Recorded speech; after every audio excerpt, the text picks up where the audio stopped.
Welcome, fellow travelers. My name is John, and today we begin a new adventure on the Arabian Peninsula. This is a region of the world that is rich in history, culture, and some of the most incredible architecture you'll find anywhere. Over the next 3 episodes, we'll explore this part of the world. And this first stop, we arrive in Doha, Qatar. After a brief flight, we find ourselves in the center of Oman. From crossing the bay to visiting the Museum of Islamic Art, the Royal Opera House, and a world-renowned perfume factory, and then one of the most beautiful mosques in all the region. This is a place where tradition and modern design come together in remarkable ways. So come along with me as we begin our journey through the Arabian Peninsula. Let me show you where we'll begin today. Okay, right here is exactly where we're going. This is the whole Arabian part of the world right here. This is what they call the Arabian Peninsula, and that is where we're going today. We hear a lot about this in the news right now, but this is where we'll start our day, right here in the Arabian Peninsula. So let's grab our passport and let's get started. Good morning, fellow travelers.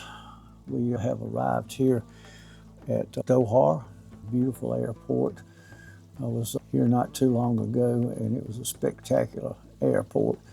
And most of what you're going to see in these few minutes of video is just a section of the world that is just absolutely on fire for growth and modernization. So we load up on our bus, and this view right here is the very first view that we have out the bus window as we head out for the airport. And I might say, wow, I would take a picture of this traffic here, and I'm going to show you several pictures in here. But I'd like for you to concentrate on the buildings that are behind these cars. And the people in this part of the country, it's a very close society. There are almost no people, very small population, and they control that very strictly.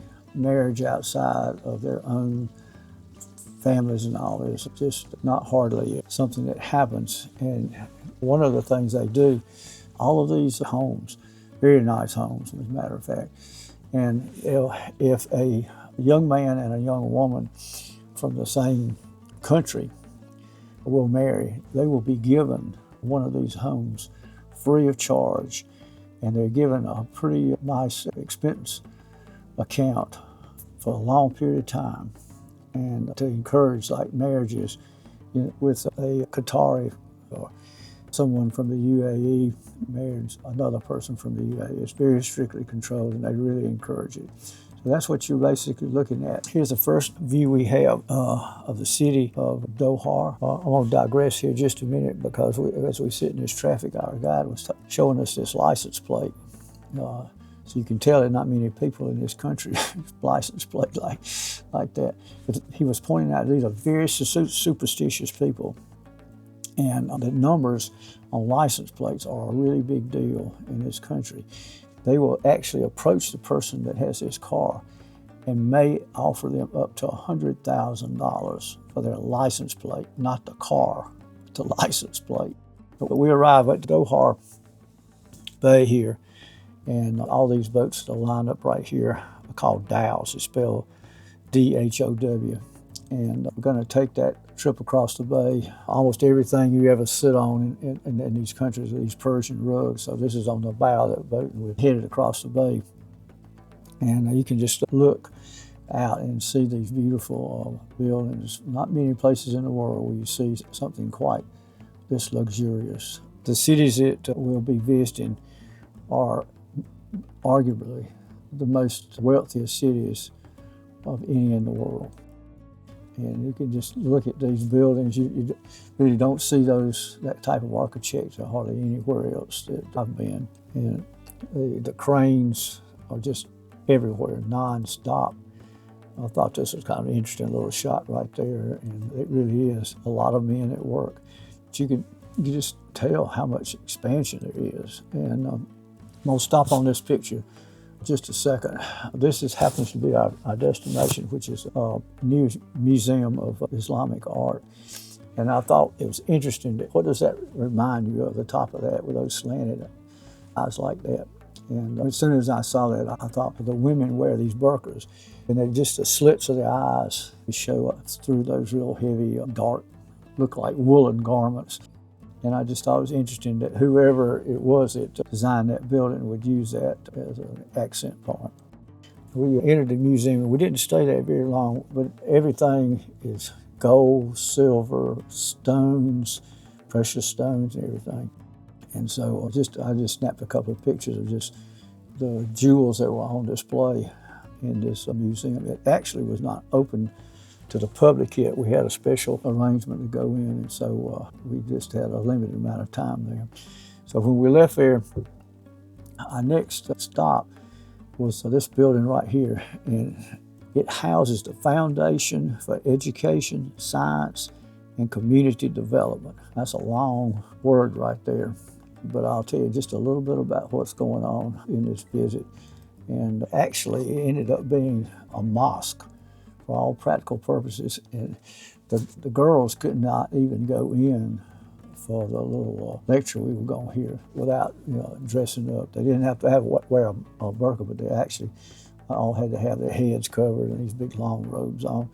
And so, of course, the men all standing around kind of chuckling about that. And when the girls wasn't too excited about it, but not putting on those little heavy hot robes and all. What actually was really happening here under the disguise of this thing they call the Foundation for Education, Science, and Community Development was an opportunity to try to convert you to Islam.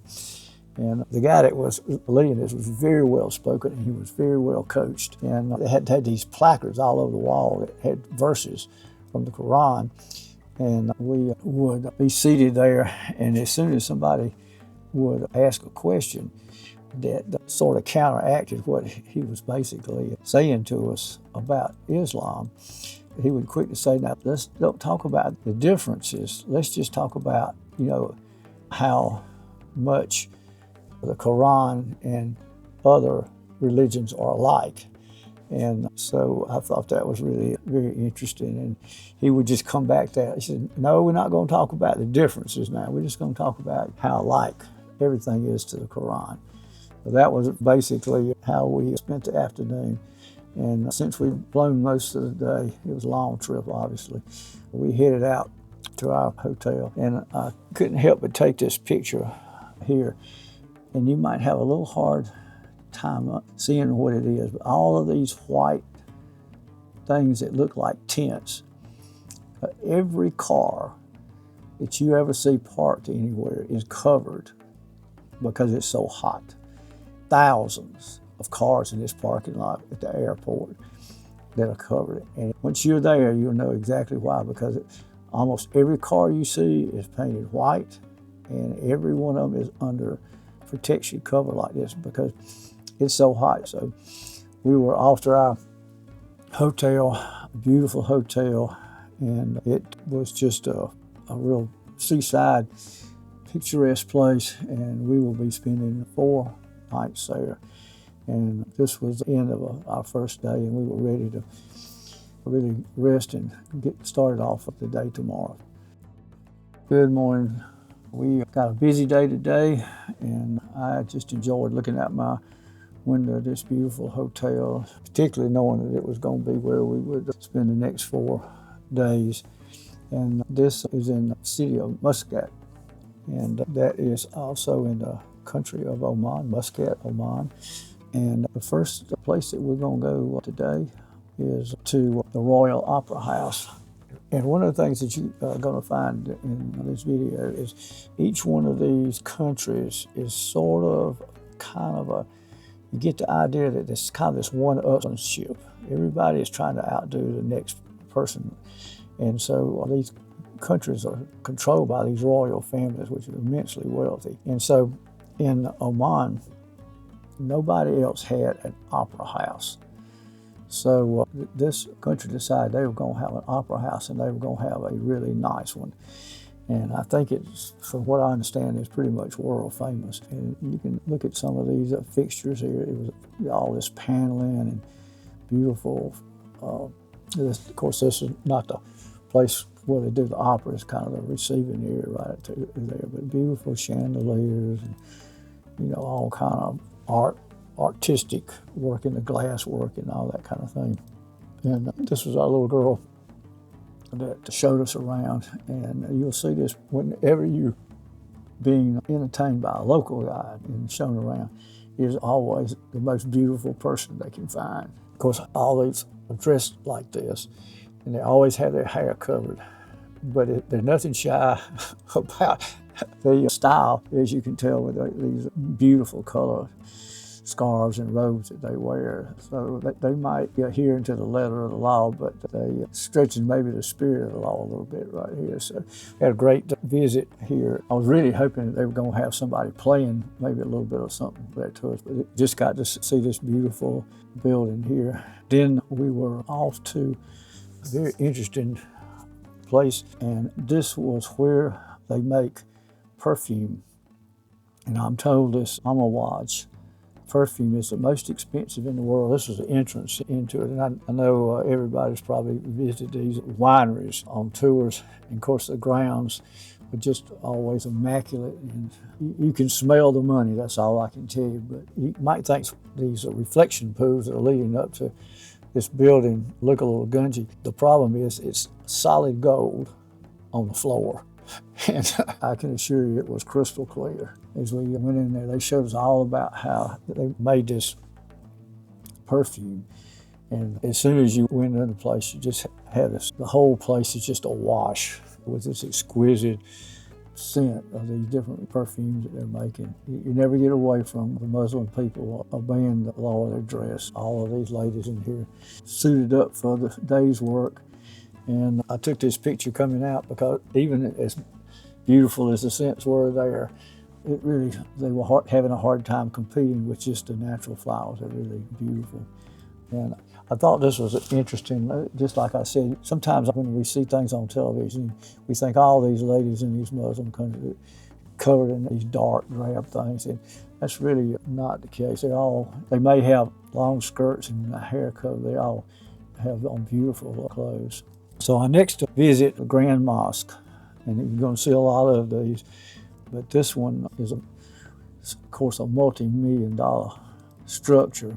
And here again, in order for us to go in, the ladies had to put on their outfits, and they even had somebody out there to show them how to put them on. And so the men are all standing in the shade up here laughing under their breath a little bit about these women had to put all these hot-looking clothes, and I couldn't help take a picture of my wife. She was smiling, but I think only for the camera. She didn't like that hot clothes very much. But beautiful religious buildings, and they have spared no expense. This mosque that the Sultan gave out of his own money would seat 20,000 worshipers at one time. And I thought this was interesting. As a side note, they said, and not only 20,000 worshipers, but it had a place for 750 women in a private hall. So women couldn't even go into the actual mosque to worship. They had them stuck off to the side somewhere. But these chandeliers, this one was told to us it was probably one of the biggest in the whole world. And then they had, of course, lots of others like that and all. But we had a really fun time there. They had a rug on that floor in that mosque that had 1.2 billion knots. It was one of the largest in the world. So you'll hear that over and over. The biggest, the most expensive, grandest. These folks have got all the money that you can possibly imagine, and they love to spend it on their religion. So this is just a snapshot of a boy and his dad coming there to visit the mosque. And that was the end of our day. We went back to our beautiful hotel, and we went to bed early because we had an early day the next day. This region is a place where history and modern life exist side by side. From its stunning architecture to its deep cultural roots, it's a region that leaves a lasting impression. If you enjoy this journey, be sure to like and subscribe so you don't miss what's coming next. And you can find more stories just like this and my books over on my website, so be sure to check it out. On our next adventure, we'll explore a very different side of this region, from a unique local market to traveling through some of the most rugged and beautiful landscapes you'll find anywhere. Until then, keep making memories in this great outdoors with those you cherish the most, and let's keep exploring this amazing world together. God bless.